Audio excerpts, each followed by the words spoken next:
pre-sales is one of the best places in technology because all you get to do is play with things. A tech looking for a solution is never something that usually succeeds. It usually starts on the other direction. The senior salesperson who used to say to me, "You're not a brochure carrier."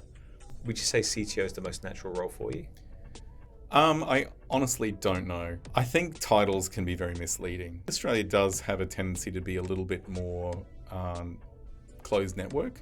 What do you look for when you're hiring great tech talent? Predominantly curiosity. Tenacity would come second.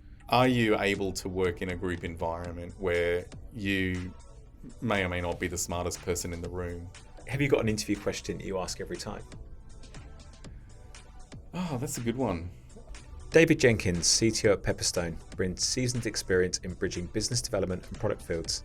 His career in technology has spanned almost 30 years, marked with impressive milestones and executive positions in global technology firms such as Thomson Reuters, Bloomberg, Fidessa, Liquidnet, and Frontier, both in Hong Kong and in Australia. Known for his diplomatic approach, David has demonstrated a proven track record in aligning divisions with business goals and steering the ship to develop leading-edge tech products. In this episode, he walks us through his journey and shares his advice on how to follow your passions and interests to build your career. David, thank you for joining me today. You've had a remarkable career both in Australia and also a significant time overseas in Hong Kong as well. And I noted through your career that you kind of interchange between tech and commercial roles as well, which I think is really interesting. So I think we've got plenty to unpack today as we go through. And I'm going to go back and go back right in time to 1990, and I saw that you went to James Cook University and you studied computer science. So I guess I was just interested at that point in your life, what motivated or what kind of inspired that choice of career for you? Study. Well, it really came about a little bit by accident, I guess you could say. Like, I actually started university doing science, and I did science for a year before I decided to switch. And I think it was really just curiosity with computers. It actually was something that I found very natural. Yep. Like, I started tinkering at home. I had like a home PC that I'd pull apart and break and fix again. And it just really all stemmed from that. And at that time, I think it was just a fascinating time to be in tech. It was all really exploding at the time. So I more or less, I kind of fell into it just out of curiosity and interest. Yeah, right. Yeah, because you're right. Because I guess around that time, it had gone from being these enormous machines that could fill a room. There's probably some of those still at the time, but it became a little bit more desktop, let's say, as in it's more accessible for most people to kind of get involved in computers. So was that something then that as you got to university, you kind of discovered through that time? Yeah, it was, when I started university, believe it or not, they still had periodicals on microfiche. Right. And microfilm. Yeah. And DVDs had recently come out, or CDs, and they were used mostly for indexing. So you'd go in and you'd put your cassette in with the CD in it, and you'd use it as an indexing library system. So, I mean, it was right at the very beginning, I think, of that whole personal computer revolution. And, it started a little bit earlier than university, but certainly by the time I got to university, those things were starting to get integrated into education and other places. Yeah, great. That makes sense. And were you thinking, I guess as you kind of made that switch in your study, that this is kind of where I'm going to go as a career and kind of follow this into tech, and what kind of options were available to you at that point? Well, to be honest, when I first graduated from university, I really, really just wanted to get into software. So I just pursued software companies as far as I could. Actually, there used to be a joke I had, like, every letter that I sent to somebody about a software position, I would put it on the wall at home, and I had a whole wall full of letters. Yeah, right. Like I approached all the big companies, Mincom, Technology One, all these names back then that were really big names that were up and coming. So I was super dedicated to get a job in tech, and my first job, I think, set me up quite well, and that was with Technology One, and that was really where my career really started to take off. And I saw that. I think you actually spent 5 years, I think, with Technology One. Yeah. And I saw your title on LinkedIn. It said, I think, business and technical consultant. They didn't know what to do with me. Right. Okay. Like, I was technical, but then I did a lot of business stuff as well. I was doing consulting. I was the first person there who was business/technical consultant because I was both doing upgrades as well as advising on ERP implementations like chart of accounts payable, accounts receivable. So they just used me for both. Yeah, You know, got it. I was kind of adaptable, you would say. So they pretty much threw anything at me. Yeah, yeah. How did that kind of pick your interest in tech, or was there an aspect of tech that really appealed to you at that time? Well, believe it or not, at that time, most accounting systems were still written in COBOL. And Yeah, we were one of the first companies, the Technology One was one of the first companies that ever took people to Windows. So we had a lot of stuff to play with. yeah, Like we had Silicon Graphics machines, we had IBM machines all running Windows and the latest tech on them that we were using to test and develop the new software on. And I think my interest in tech, I mean, it's always been driven by curiosity, but there was that land shift move from character-driven interfaces to graphical interfaces, and I was there when that happened. yeah, You know, I think I have lots of funny stories about how that went down. yeah, Like going from someone who enters journals on a character-based interface, like 1,000 per minute, to giving them a mouse yeah, was hilarious. I don't know how many people were like, I can't use this thing, and yeah. the windows keep losing focus. Like, why do I need to clipping over there, and why can't I just do this? And Yeah, so right. I was there and during that transition.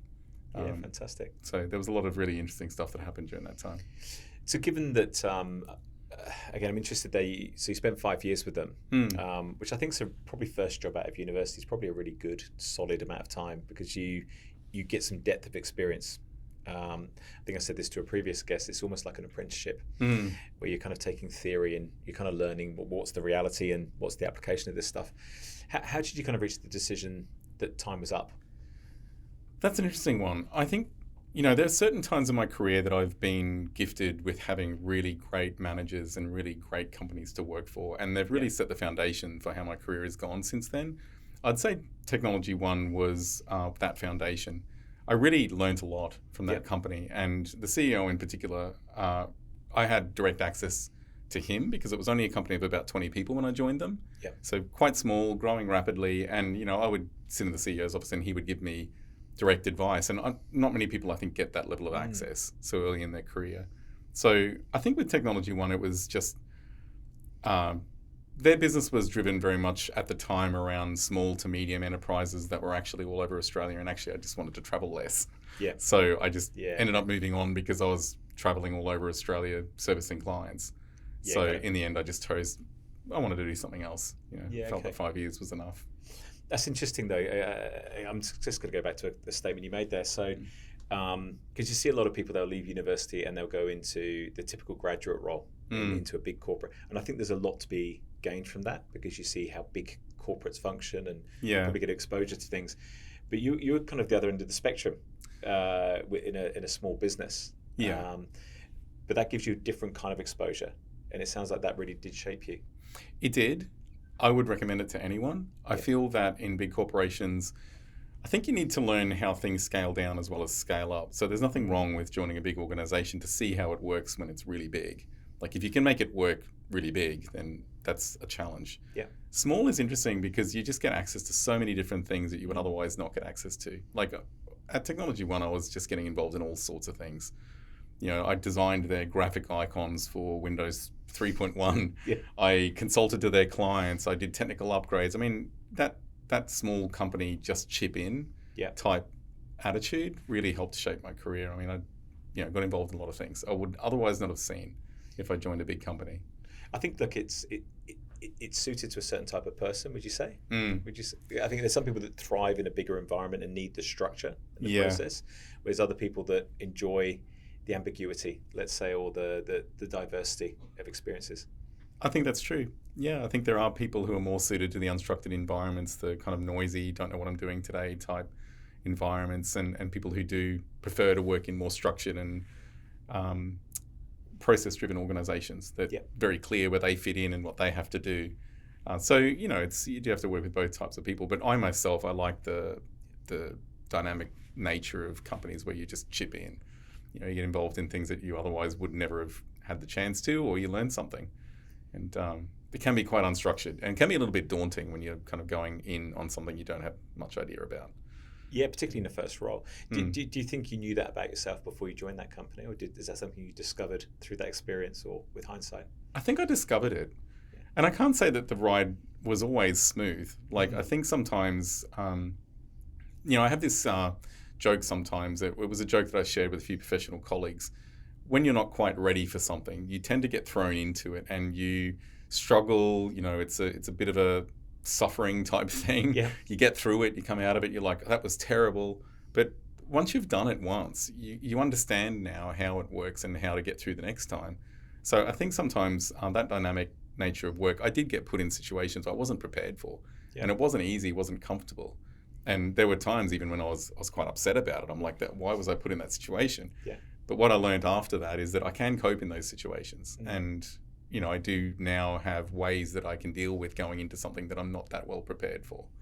Yeah. So I think those things, yes, you learn them. You kind of learn them on the fly. Yeah. You could argue that's shaping character.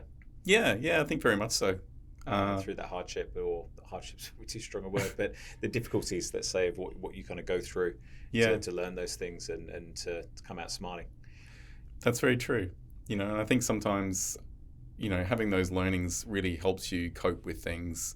Like these days, for example, I don't get awfully upset in situations, even though they may be, a big disaster, because I've seen disasters and I've been in these positions. So I'm kind of a bit more calm now. Yeah. I'm like, let's work through it, put a structure in it, I know what to do. So, yeah. Yeah, it's interesting. Well, on leaving that role, I noticed that you went to Quest Software, then Tower Technology, and you kind of shifted focus more towards a pre-sales background, is my understanding. Yeah. What was kind of enticing you to that kind of commercial side of technology? So I think Quest Software was somewhat of an accident. I just decided that I wanted to work on this particular database software at the time that I really liked, and it was a quality assurance role, but what I learned about myself is I didn't really want to do quality assurance. Right. So then I went to Tower Technology. Tower Technology, I think pre-sales is one of the best places in technology because all you get to do is play with things, build fast prototypes, prove things to people, sell concepts, put technical things together quickly. And I used to call myself like a patchwork artist. Like, I'd do demos where things were all held together by pieces of string and sticky tape. Yeah. You were demonstrating the concept and you know that you can deliver it. And my other anecdote, I guess, is pre-sales is all about controlling risk. Like you're there to reduce delivery risk. Mm-hmm. You've got to pitch an idea that pushes the organization forward and is actually selling ahead of where they are. But at the same time, you need to control that gap of what is and isn't possible. Yeah. So you do very custom demos to people knowing that some of the stuff you're demonstrating hasn't even been built. Yeah. It's but this is the way that you innovate. It's the way that you push things forward. I mean, you can't always take a product as it stands today and say, well, that's the product. You need to be thinking, how does it apply to a customer? And sometimes there is that gap. So pre-sales was good for that. It's really, really great place for people to spend some time in their career. And I guess it's a really great place to really unpack problems.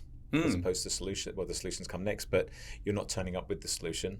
You're there to do the discovery around what real problem do you have here that we need to solve for you. Yeah, that is a really fascinating part of it because you don't know what the problems are going to be. Yeah. Like in that time, I worked on some really fascinating things like a clinical records health system, like mortgage origination and credit card processing. I worked on traffic cameras, like number plate detection and the workflow that goes from when they identify that to the point that you get a fine. Yeah. This is all workflow document management. So you never know what the next thing's going to be. Yeah. The next thing's going to be something like, okay, now you need to work on defense records management. Don't know anything about it. I mean, you've got to put together some solution that satisfies that need. So pre-sales, I would recommend that to people as a place. Yeah, it's interesting. I think, again, one of the things that, this is a big generalization, but I feel I see a lot of tech products in the market today.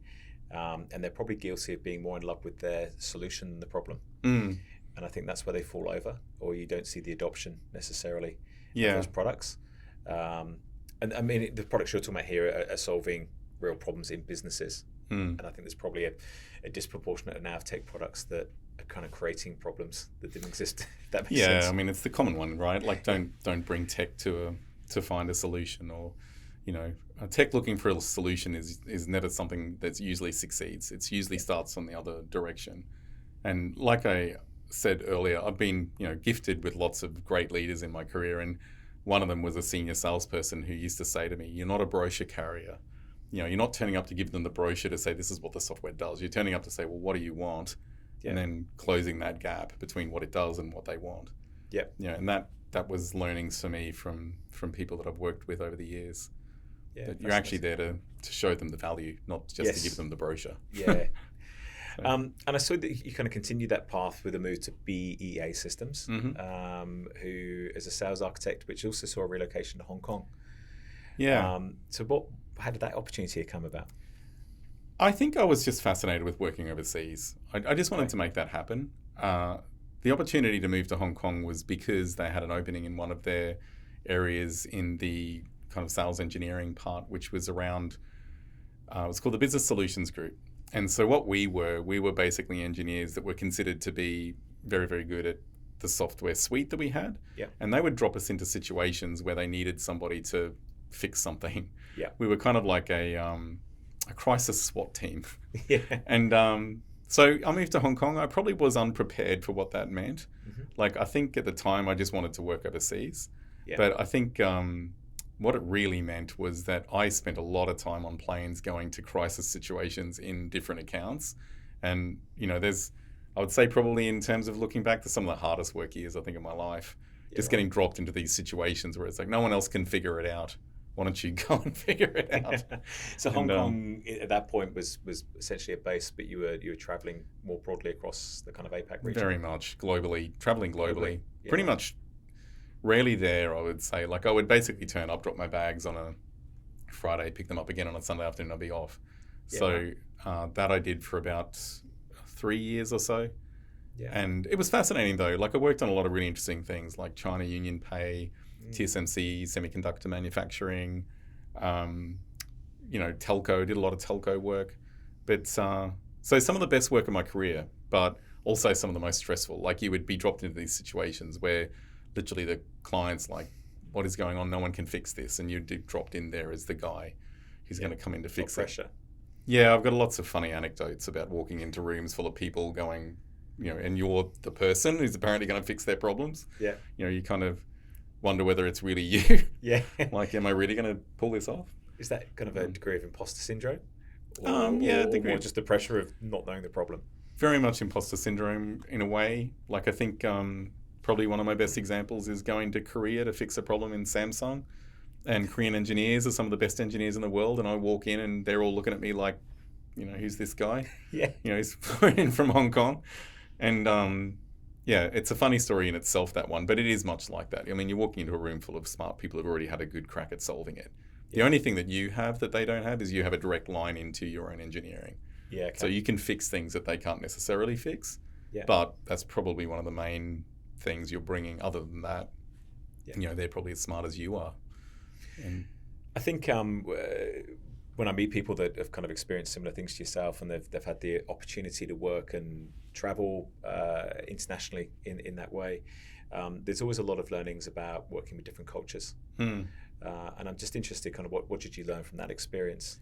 Oh, tons. It's fascinating, really, really fascinating. And I think, like, to put this in the right picture, BEA at that time in Hong Kong were 70 local Cantonese. It was managed by Cantonese. I was one of only 4 foreigners who was working in that office. So it was immersion for me. I mean, from the day I turned up, the language was Cantonese. Like, we had all the Chinese celebrations, all of the idioms, like all of the feng shui and all of the ceremonies. So it was deep end therapy for me from that point of view. But then, because I was traveling a lot in Asia, I had to go to countries where I barely spoke a word. Like, I did a lot of travel to India, China, Korea, Taiwan. And so what I would have at the beginning was I'd have a few translated slides. Right. What I was trying to tell people is in large groups where English is not someone's first language, people don't feel comfortable to be outspoken. So I was basically trying to, reduce the barriers for that and say, if you want to ask a question, then talk to your colleagues and ask someone to ask it for you. Yeah. Because quite often when you get into these forums, everyone's quiet, but they're all quiet because they're all top engineers who don't want to stick their hand up and try and translate it to English. Yep. So lots of things I learned from that process. Yeah, that's great. And also, I guess, in terms of the move to Hong Kong, particularly here in Australia, it's a very migrant kind of population. Yeah. I'm just interested, if you could have your time over, what would you do differently about that relocation now? I would probably look at the label of what I'm committing to a little closer. Yeah. Like, I think interest and passion has always driven a lot of what I've decided on. Like, I don't know if I really understood when I went to Hong Kong that I would be on the road as much as I was. Yeah. And I think when you're younger in your career also, you tend to have a lot of trouble setting boundaries. You're less likely to say no to people, right? When they say, okay, I need you on Monday in India, you're like, yes, but at the detriment of your personal life. So I think if I had my time again, and what I commonly talk to people about here is just, have your boundaries, protect your well-being. That's probably the main thing I would say. Like I would look at that job and think, do I really want to do that job where I'm flying all over the world without a real base? I mean, it sounds attractive, but I don't know. It's not really that attractive. I mean, you are bouncing around countries a lot, spending a lot of time in airports, and there wasn't a lot of, hey, look, it's the Taipei 101. It was more like taxi work, taxi airport, taxi next work. So a lot of that. It's not sustainable. But I'd imagine in that 3 years, the breadth of experience that you developed is probably the equivalent to, say, 10 years in normal life. Yeah, there was a lot of... Because you're there to work, right? There's not a lot else you say to do but immerse yourself kind of... I'm thinking about your 9-to-5 job that most people do kind of from the safety of home, and they kind of rock up. Lots of learning, immersed in that experience is the pressure cooker of really pushing yourself out of your comfort zone.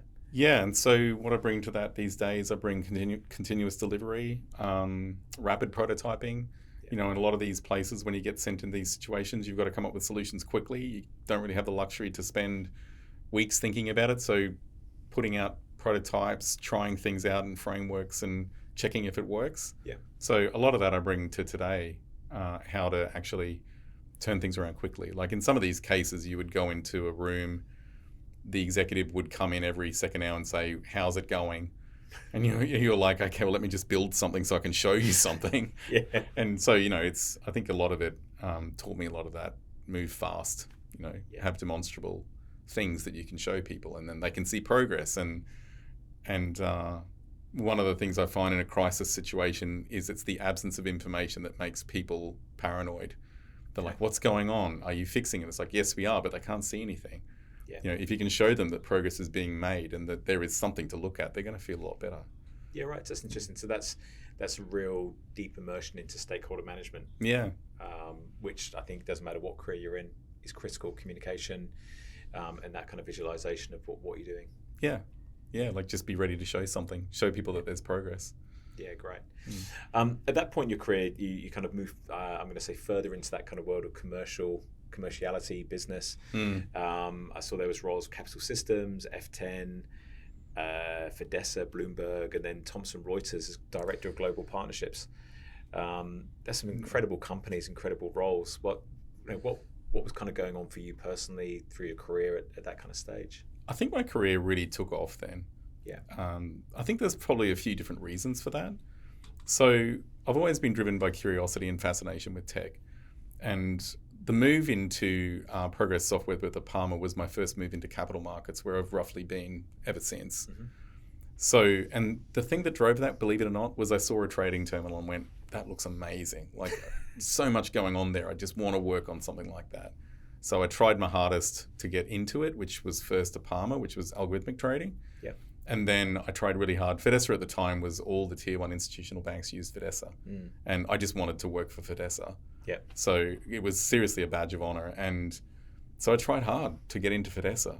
Yeah. I found people, I wrote unsolicited applications, and in the end I finally got in there. And so that whole capital markets trajectory, that played out over about 10 years, up until probably the peak of it, which was Bloomberg. Yeah. And that was all following the same theme. Yeah, great. So in those roles, I think for Fidessa, you were head of business development and say director of product side with Bloomberg as well. How much were you still getting to tinker with the tech, and how much were you in more of a kind of commercial sales aspect with clients? Still a lot with the tech. I think the thing about trading in particular is that when you work for a company like Fidessa, you're trading 150 global markets. Yeah. They all require connectivity. They all have local regulations. They all have technology requirements of where data is and isn't kept. So you do need to have a solid technical grounding for putting things together for that. And business development, I think this is where job titles become really confusing. Like business development, some people have an impression of what that is. That at Fidessa, it was basically doing really deep studies with clients to say, I want to replace my global equity system it has 300 users, it trades every global market. How am I going to do that? And you would go in there and do a study, you'd break it down into, well, that's the functionality you need, that's the people we need, and we would pull it into a software as a service arrangement, and then I'd need to cost that. So then we could give it back to sales and go, if you want to win Citi's global equity business, you will need to charge at least this amount of money. So business development in that context was very much, how do we pick up really big, complicated systems and turn them into a service? So you do need to be pretty technical, I think, to pull some of that off. Yeah, definitely. And I'd imagine with that, the cost of that sale is enormous as well. Yeah. Right. As in probably the life cycle and journey to get to the point of somebody signing a contract. It's a lot of 1 to 2 years sometimes. That's a long cycle. If you were to think about then that time, and you were kind of to crystallize it in terms of your takeaway experiences that have kind of shaped you to kind of push on then back into a world of tech in your career, how would you define it? This may sound a little bit obtuse, I guess, but I think Fidessa was an incredible company for software quality. Yeah. Like, we used to have jokes about the software. Like, it was so solid that you could, fire bullets into the server and it would keep running. Right. Or that when it did die, it would die like a Hollywood death. You'd know, like, for 5 minutes that it was going to die. Yeah. So it was fantastically engineered. The head engineers in that company went on to work for Google and other really big names. They were fantastic. So I got to work with some of these high quality engineers. I'd say what I'd take away from it is single technology bases are really good to work with because they're predictable and you understand how to work with them. The more heterogeneous your technology base gets, the harder it is to operate and the less easy it is to develop things like SLAs and RTOs, because it's a bit of a dog's breakfast. Yeah. Whereas when it's one technology base, we had this journaling system that ran everything. It was bespoke and it worked. And we always knew no matter what thing we were working on, it would work predictably the same way. And I guess the other thing I took away from Fidessa is not everything that isn't agile is bad. Fidessa was waterfall. Yeah. There was some annoying things about waterfall. You would write these service definitions that were like this thick, to get something delivered. So there was a lot of upfront rigor required, but every time it came out of the factory, it would be rock solid, it would be on spec, and it would never fall over.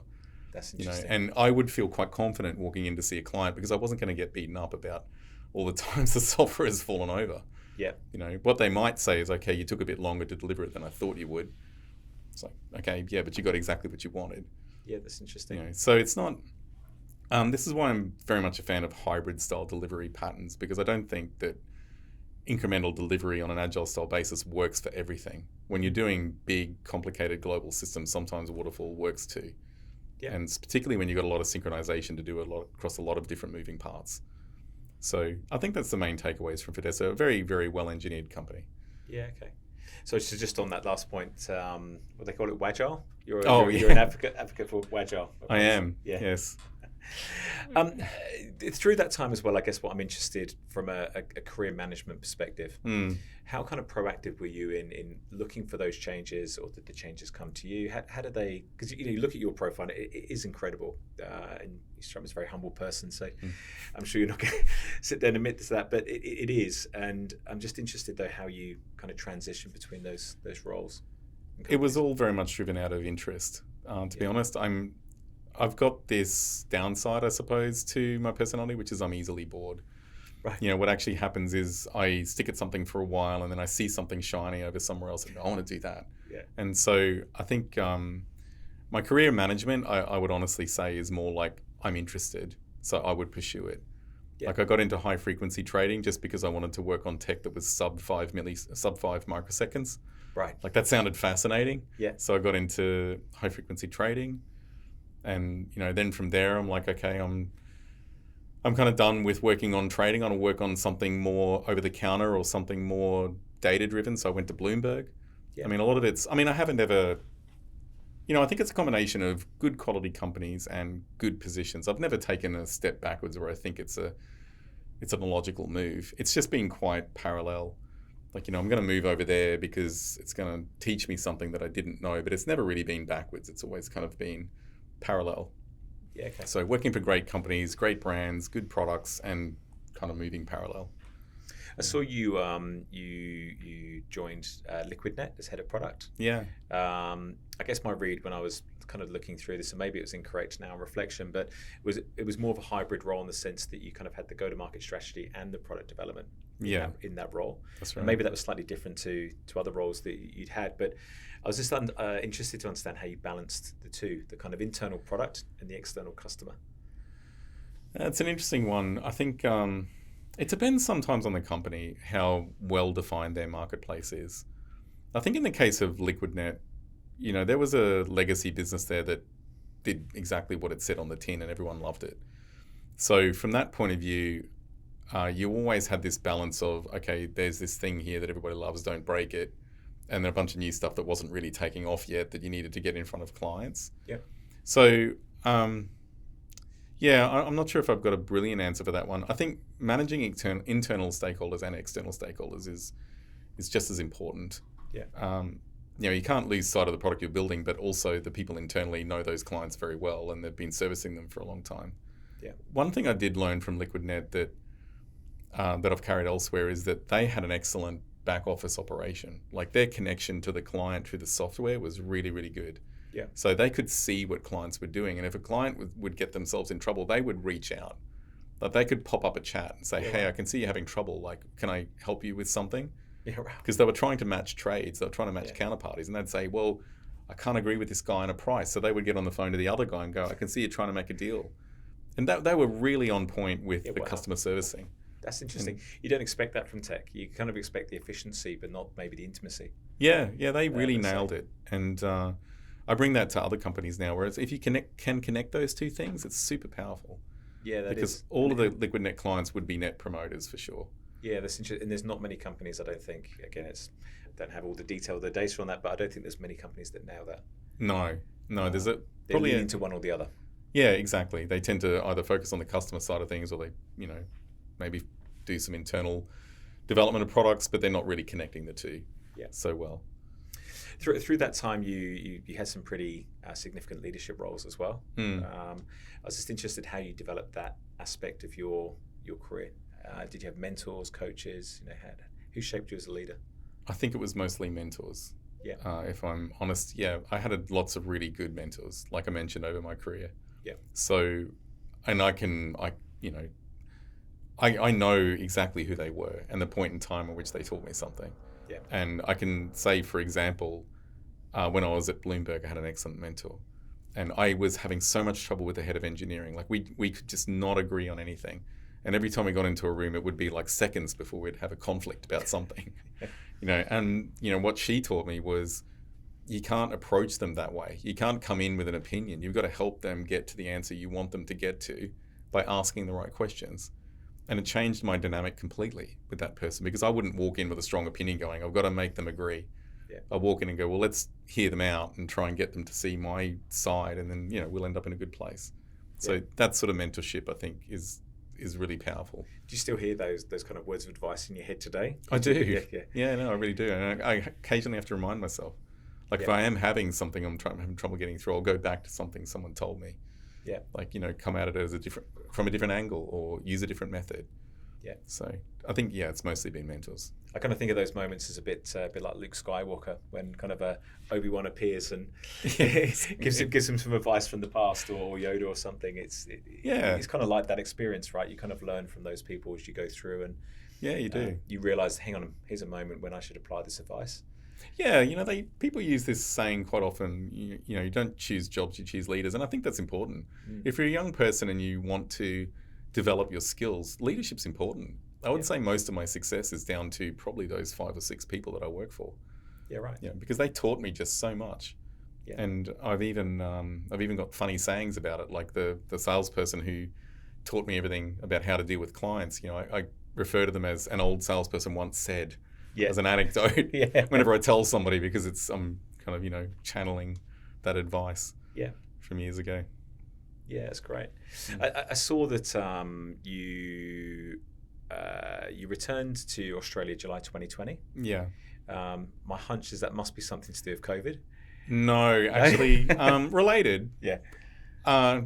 No, it was actually due with the riots in Hong Kong. Oh, So of course, that's I right. think, Yeah. yeah, a lot of people, I think, when you're looking at it externally, underestimated what was going on. I mean, the place was a war zone. There was like um, so much intense stuff happened in that year. My wife and I had already considered leaving, but she is mainland Chinese and living in Hong Kong, where basically they're battling each other. And at that point, we just said, okay, enough is enough. It's time to move on. Yeah. So it was mostly that. And then the funny thing about it was that we decided that, and then COVID came, and it just got harder and harder and harder. And by the time we actually decided to move, I think I looked at her and said, "Are you sure you still want to do this? Because we've got to go through quarantine, all the rest of the..." Well, the borders were pretty much closed. They were closed. I'm trying to think, July 2020, around that time, pretty much to everyone. I think March 27th, 2020, to be precise. I'm sure it's shut down. Yeah, so I've got some amazing stories about that. It's probably out of scope a little bit, but Hong Kong airport takes 500-600 flights a day.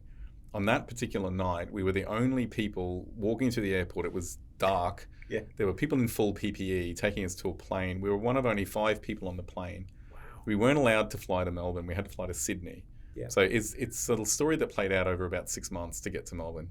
Yeah. Wow. And so that whole thing was surreal. Yeah. But yeah, I mean, COVID certainly made it harder. But I hope your wife liked it when she eventually got here. Oh, well, it was surreal. I mean, I kept playing up Melbourne. Oh, it's a great city, cultural, social, blah, blah, blah. And then we came and it was a ghost town. Yeah. For about 2 years. That's right. So, it's been a bit of a journey. What, aside from the logistical challenges of getting back to Australia, what challenges did you face in kind of re-establishing yourself in Australia? I would say there's 2 main things that come to mind. The first one was I lacked a network here. I'd been away for 16 years. And so coming back, I didn't know that many people. Yeah. Was the first challenge. And I think the second challenge was I was unprepared what it means to come back to your own country after 16 years. Because I was used to working somewhere where some cultural norms, the ways of speaking are very different. So I tended to simplify my English a lot. I cut out all the unnecessary words because it's hard to make sense when you're padding it all out to people who don't speak English. So I was kind of quite abrupt and the way I spoke was really bad grammar because I was not used to it anymore. And then also, I think just working practices, they're different. Yeah. I came back here and it was almost like coming to another country. I had to relearn all the things about Australia in order to work here. Yeah. And because I'd been abstracted from it for so long. Yeah, right. Have you got any examples? I've got funny ones. Yes, okay. It's good. I think people in Hong Kong are used to queuing very closely with each other. Yeah. Whereas in Australia, they kind of queue over an acre mile kind of thing. Like some people. Yeah. So I tend to walk straight up to the counter in the coffee shop and go, "Hey, can I have a latte?" And then people will be like, "Hey, there's a queue here." Yeah. From a guy that's like 10 meters away. Yeah. Those sort of things where I kind of just, would walk up and do something and then not realize that there was a different type of queuing. Yeah. In Australia. And I think, so some funny things like that. I mean, in general though, it was just getting more used to elaborating what I'm saying and getting more used to the work environment again. Yeah, great. And you mentioned about the network. Obviously 16 years in Hong Kong, and I forgot to add, actually, I saw that you were co-chair of one of the trading groups there as well. Oh, Fix. Yeah. How did you proactively rebuild that network in Australia and Melbourne? It's been slow. I think a lot to do with COVID has been part of it. Yeah, of course. So that certainly slowed everything down. I would say still, I'm not that far along that journey, I would say. Like I am certainly getting more of a network here now, but it's been a slow process. Yeah. I think I think partly, COVID, there weren't many avenues to expand your network so easily. Yes. And then since then, really, I've just been really, really busy doing what I do. So, I haven't really exactly stepped out as much as I should to meet more people. So I think it gets harder as you get older as well. I moved to Australia 8 years ago, and it's probably one of my points of reflection of realizing at this point in my life, it's been harder to rebuild a network than it probably was when I was in my 20s, and probably more socially active and other things as well. Yeah, I think Australia does have a tendency to be a little bit more closed network. Yeah. And I think that's because a lot of people grow into those networks over a long period of time. I don't think it's necessarily that easy for someone who's coming back and doesn't have the established circles already. Yeah. So that's just one characteristic, I think, of Australia. But yeah, it's also about getting out there and meeting people. I mean, putting yourself out there and making the effort. It's not so complicated. But it's inside your control, of course. But yeah, I think the positive of what you just described, by the way, is that I feel the depth of relationships I build with people in Australia are much stronger and much more substantial. I was living in Dallas, Texas before I came here. Oh, okay. And that was very different. And London, which was a bit more transactional. Yeah. So I enjoy that aspect. But you're right, it doesn't matter. They're all kind of westernized countries by definition, but there's still a different kind of essence to doing business and living and experiencing working in those places. Oh, I'm sure. I don't know for sure about London, but I know that Hong Kong is a very transient city. So business was much easier to do with people you don't know because there's always somebody new there. Yeah. So you would quickly get to the point. You don't have these kind of long-term networks because people are always leaving. Yeah. So. Yeah, interesting. When you came back to Australia, you went into what I would call a more traditional tech role as a head of tech and operations for Frontier. Yeah. How did you kind of establish yourself in that kind of role, kind of coming away, my assumption, from a kind of sales type role into more of a traditional role? I think that was certainly an interesting transition for me. Like, it'd been a long time since I'd really focused on those more operational aspects and less on the business development / commercial aspects. Yeah. It was good though. Like, it actually re-established some of the rigor around getting things done. I think I suppose I talk about this a lot lately. One of the hardest things about bringing anything to market is actually orchestrating the act of getting the execution done. It's really hard to deliver good quality things. So I think, at Frontier, I learned a lot about going back to that. How do we get work done? How do we prioritize it, plan it, get it out there, and do so securely and robustly? So, it was good to go back to those principles. Yeah, the foundations of... Yeah. Okay. And then after a couple of years, or 2.5 years at Frontier, your current role, you joined with Pepperstone as CTO. What kind of drew you to Pepperstone? Oh, it was a return to trading, return to trading, and also just the opportunity itself. I think there aren't that many companies in Australia, I think, that do global trading of the nature that Pepperstone do. So I think those opportunities are quite rare. And also they are very much a global company. So I get that global aspect to what I'm doing again. One thing that I felt coming back to Australia and going from having that multi-market global view to a purely domestic company, I felt like I wanted to get back out there again into other regions and understand how they do things. Yeah. So that was really attractive about Pepperstone. And notwithstanding the fact that they're one of the top 10 brokers in the world in their market that they serve. So, it was a great opportunity from that point of view, and not that common, I think, in Australia. Yes. Yeah, I agree with that. I think given your experience of where you've kind of got to at this point, would you say CTO is the most natural role for you? I honestly don't know. That's a purely honest answer. I think titles can be very misleading. I think what I bring to the table is I've had a broad amount of experience in capital markets over a long period of time, and I've seen everything from operations all the way through to commercial sales. So I bring that to the table. If that's applied to CTO, that's great. I mean, it could be applied to other titles too. I think really my view of titles is, yes, I've got a technical background and I have for many years, but I'm not coming to Pepperstone as the best guy in this particular technology. I'm coming as someone who's seen technology teams globally and know how they operate and how to build them. Yeah. And that, I think, it can be CTO, it can be CIO, it can be, you can call it whatever you like, but that's what I'm bringing to the table there. Yeah. Okay. I've always been a little bit nervous in my career about being pigeonholed. Yeah. Deliberately so. So CTO is just a really overloaded term. It can be anything from, people who are building global scaled tech teams, or it can be someone who's actually building the product themselves. Yeah. There's such a wide spectrum of what people call a CTO. Yeah, it's interesting. I did some reading around this actually fairly recently, and McKinsey produced a really great article on the difference between a CIO and a CTO. Oh, yeah. Essentially, one is kind of more internally focused, one's more external, when you kind of nutshell about the driver behind the role. But they did define 3 different types of CTO. and I haven't got the detailed definition of these, but I think the clue's probably in the label. So they talked about the CTO, you're either the challenger, the influencer, or the enabler. Okay. And potentially your bits of all, but which one would you say is the most dominant for you in your role? I'd say probably the enabler. Yeah. And, the main thing about that is that really, I think I learned this over my career, is that bringing people together to solve problems and using all of the grey matter in the room is really important to me. Mm-hmm. So, and that's how usually you get to the best solution, is you give people the freedom to be able to contribute. And if you enable that, you're going to most likely end up on the correct direction. Yeah. And I always encourage people to come into things with less opinion and more facilitation, because there's a lot of people in the room who can add value to the conversation. So I think enablement to me is quite important, like actually just giving people the space to be able to own what they do and contribute. Yeah. And not try to,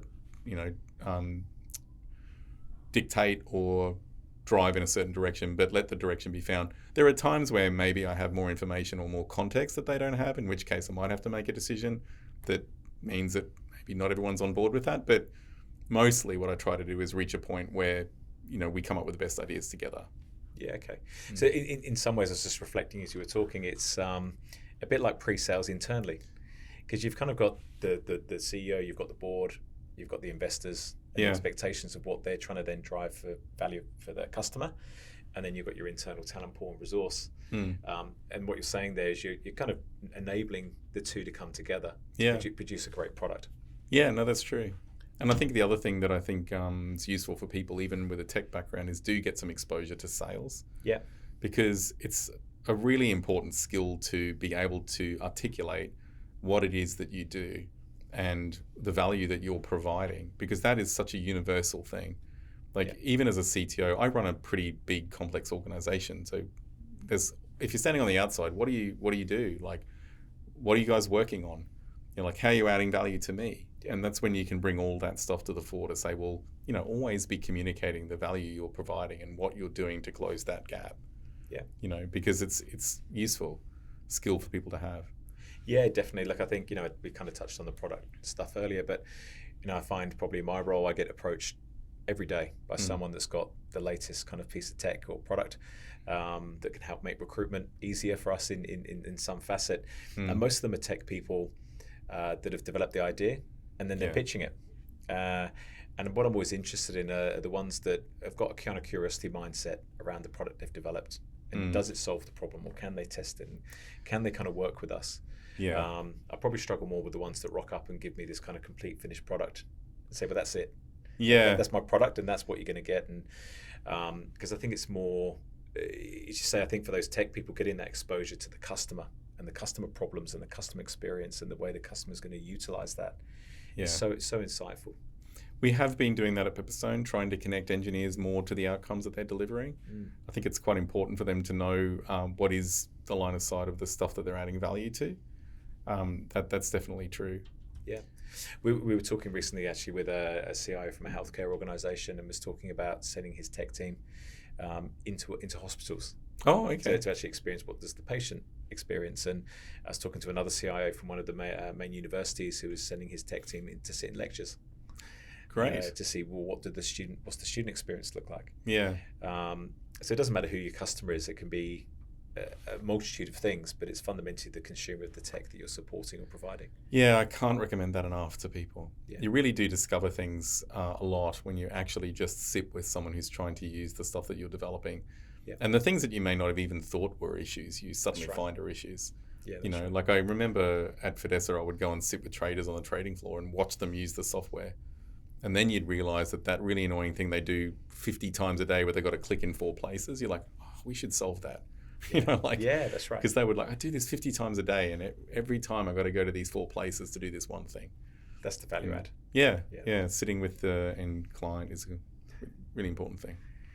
I also saw that you do some non-exec work through Reach Investments. I do, yes. So I was really interested, what kind of motivated you to go down that path?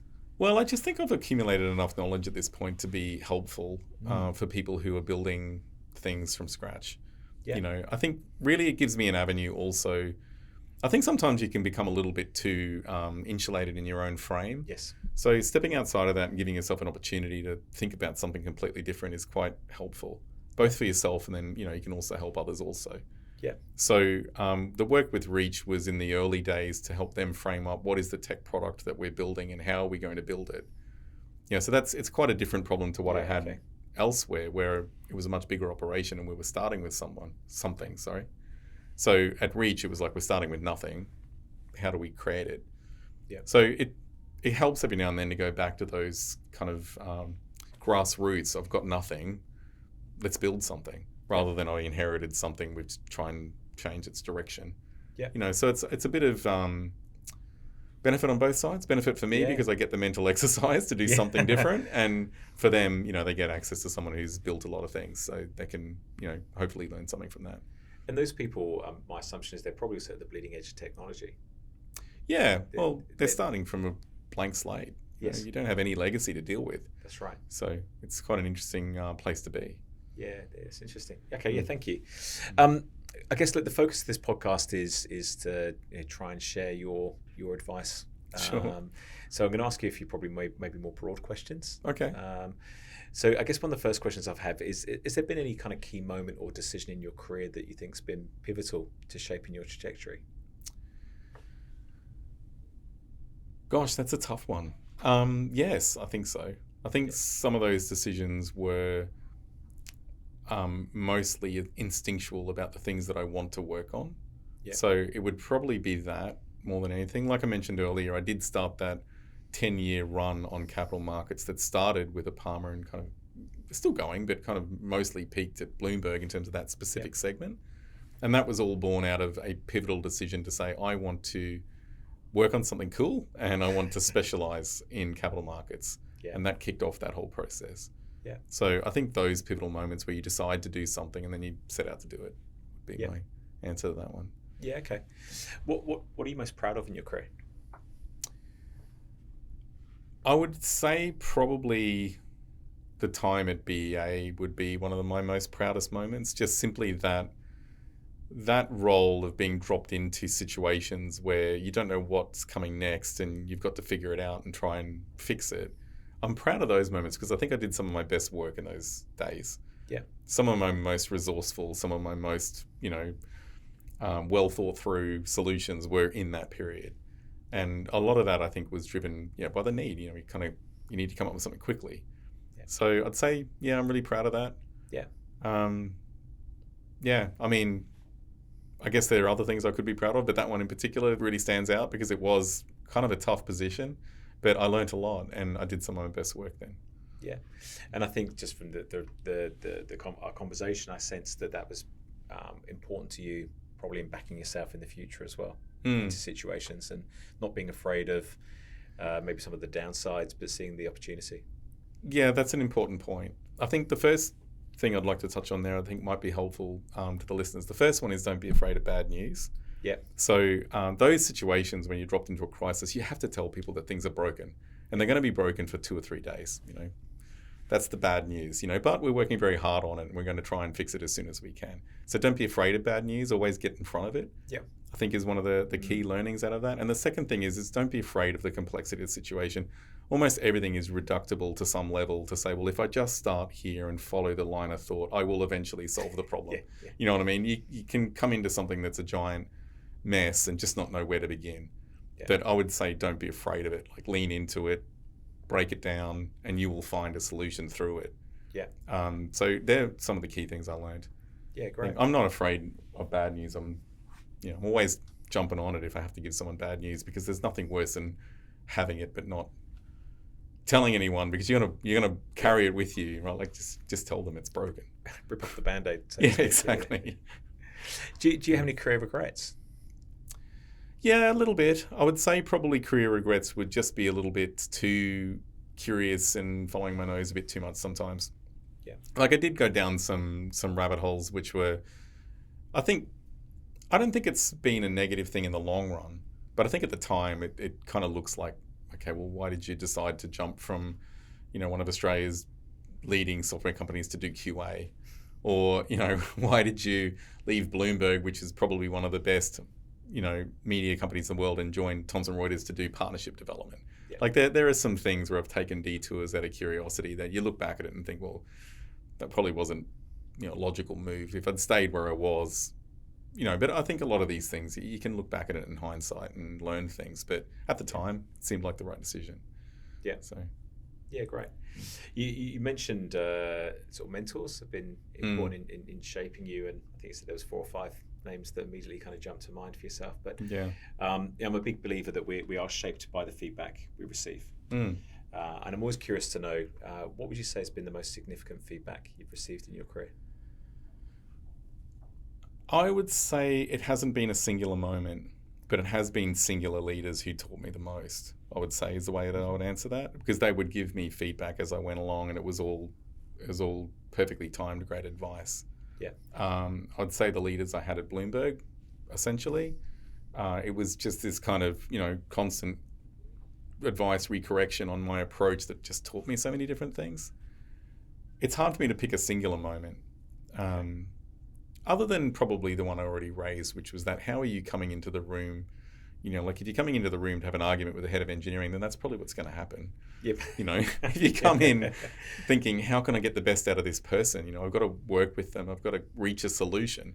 Yeah. And I think adding on to that, what that person taught me was also you need them more than they need you. You need them to deliver something. You can't come in and have an argument with them because they're just not going to deliver anything for you. Be smart about how you approach things. Otherwise, you're just going to find yourself failing. Yeah. They won't fail. So it's important to just be aware of what you're trying to get out of the situation and approach it appropriately, rather than just walk in with a strong opinion trying to say, I've got to get them to agree. Yeah, okay. So going in with good intention or an intention? Yeah, going in with an intention about how best to get a path through a problem. Yeah, great. Yeah. I'm mindful that you've probably hired a few people in your career, or been responsible for hiring a few people, sure, yeah. More than a few.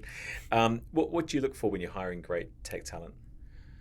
I think it's predominantly curiosity. Mm-hmm. I would say the first thing. Tenacity would come second, in terms of will you stick at a problem and see it through, and really dedicate yourself to doing something with it. And I'd say those are my first 2 things. The third one is probably just, are you able to work in a group environment where you may or may not be the smartest person in the room? Yeah. Because I think sometimes, whilst I don't necessarily buy into the everybody must always get along at all times, I mean, that's definitely not true. But you do need to work within a room full of people with opinions just as valid as yours. Yeah. So I think that's really important. Like coming into an engineering room full of top engineers, you're going to have to work with them. Yeah. So I think those are my really top 3. Yeah, that's interesting. It's interesting as you were answering that question. We've been talking about this amongst ourselves a lot recently. Adam Grant's recent book, Hidden Potential, and he talks about hire for agility, not ability. Yeah. And about actually the evidence that shows that the transferability of experience and track record is only true if the environment's correct. And the mindset of the person, that they've got some of the things you mentioned there, curiosity, tenacity, and the ability to get along and work with others in some degree. So it's just interesting, that's exactly where you went with your answer, would seem to suggest that you endorse that view. Yes, I think bringing solutions to the table and being able to come in and deal with situations where you can solutionize and help people move forward is much better than people who want to be told what to do. You probably need a mixture of both to a degree sometimes. So you can't just assume everyone's going to be the same type of person. But to the point of, actually coming in and showing that agility. I've got an issue. We're trying to build a product. It's never been built before. Can you show me how? Can you find me a way? That is important. Yeah. Because if you've just got a room full of people expecting to give the answer, you'll never build that brand new product. Yes. Because you don't know what you're doing. Yeah. So by nature of it being new, so you need that agility, definitely. Yeah, you may not want to answer this next question. Okay. I'm just curious to see if you will, but have you got an interview question that you ask every time? Oh, that's a good one. Not really, I'm afraid. I don't. No, it's all very contextual at the time. Yeah. I tend to not be very formulaic in interviews. I tend to really just, focus on what has led them to go to the path they've taken, why this or why that or that sort of thing. I typically, what I am interested in is what has driven them, like what has precipitated a certain move or trajectory. Yeah. Because what I'm looking for is that, just sense of curiosity, and really why are you doing something? Because if people can answer that, then usually they've thought it through. I made that move because this is the thinking. And if they've got that, then you can be pretty sure that they're actually thinking things through. The other thing I used to like to do, which I don't do much of anymore, is if I'm talking to a technical person, I used to have a piece of paper and a pen and just go, can you show me how you did it? Yeah. And that would really sort things out very quickly. Like people who can talk about the team that did something won't be able to go through on a piece of paper and say, well, we wanted to build in this or that, so hence we went with this and not that. Yeah. You know what I mean? Like it was a real litmus test for, did you actually participate in this discussion, or were you someone who orchestrated the team but weren't really in the details? Yeah. So that was I haven't done that for years, but it used to be something I do. Yeah, that's interesting. I was reading somewhere, and I can't remember the source or actually who it was talking about specifically, but it was the CIO in Australia, and their interview model was they would literally draw a problem up on a board and chuck the pen to the other person and say, let's solve it together. Great, and just spending, I don't know, 45 minutes an hour, however long it took, just working through it, whether there was a solution or not. But how are we going to communicate? How are we going to collaborate? How are you going to read the cues? And just the experience of working with someone was way more revealing than sitting and saying, tell me about why you did this in your career, or what did you learn here? So, that's a really useful one, I think, because it can really show whether people can kind of reduce the problem's complexity into solvable pieces, or whether they're able to think of different scenarios. Very good one. I like that one. I have to dig it out and find out who it was, and I'll let you know. But sure. The kind of final question on the career sense is, if you were to give a singular piece of sage advice to the next generation, what would it be? It would be, don't focus on the title, just focus on the journey and the curiosity. Because I feel like ultimately these things come by going through a process where you get exposure and you satisfy curiosity. That will eventually get you to where you want to go. Trying to get to a destination by focusing too much on how you define that destination is just really hard to do. Yeah. Because you're not in control of everything, and quite often, even from our earlier discussion, the labels don't mean much. Yeah. So find your path through curiosity, and you will ultimately land in a position that you probably wanted.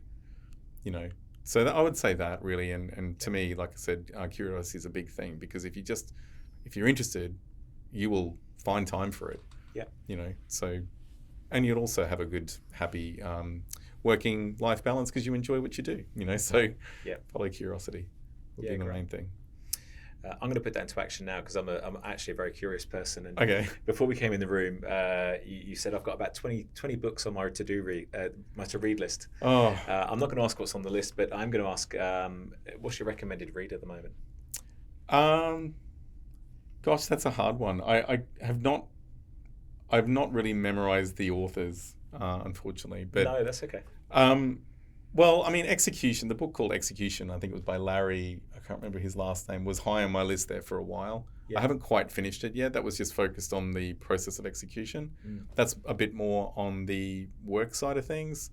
On the bit more curious side of things, there's a book called Sea of Tranquility, which is kind of a mixture of science fiction and history, which I'm currently reading. But to be honest, I've forgotten the author's name. That's okay. It's a lady, I've just forgotten her name. But Sea of Tranquility is a great book. Yeah, great, thanks. I'm always interested, and you struck me as someone there that had a big passion for reading. Yeah, so I mostly do it on audio now, though, because I'm always on the move, so I'm always listening to audiobooks. Yeah, right. Does that work for you? Do you find it translates? It works. The page to most of the time. Yeah. Sometimes the really abstract things, like the more, like Sea of Tranquility, is hard on audio because it's a bit harder to visualize and listen. Yes. So it's probably better as a book to read, but unfortunately for me, I'm always running around. So yeah, there you go. It's a skill I'm trying to learn actually at the moment. I find when I read a book, if my mind starts to wander around the point, or I start to kind of imagine, or I kind of go off in at least I know where I am. Yeah. Whereas I find if I'm listening to an audio and then I'll be pondering something someone said or working it through in my head, I suddenly realise, oh, hang on a minute. Yeah, there's a lot of stopping and starting again or going back because right. I missed something. Yeah, definitely. So there you go. Look, thanks for your time. It's been really insightful. Thank you as well. Yeah, appreciate it. Thank you. No problems. Thank you for listening to Tales from Tech Titans, and be sure to follow us wherever you get your podcast. If you'd like to get more insights about tech careers, then check out the Emmbr, that's EMMBR LinkedIn page for the latest updates, articles, and engaging discussions.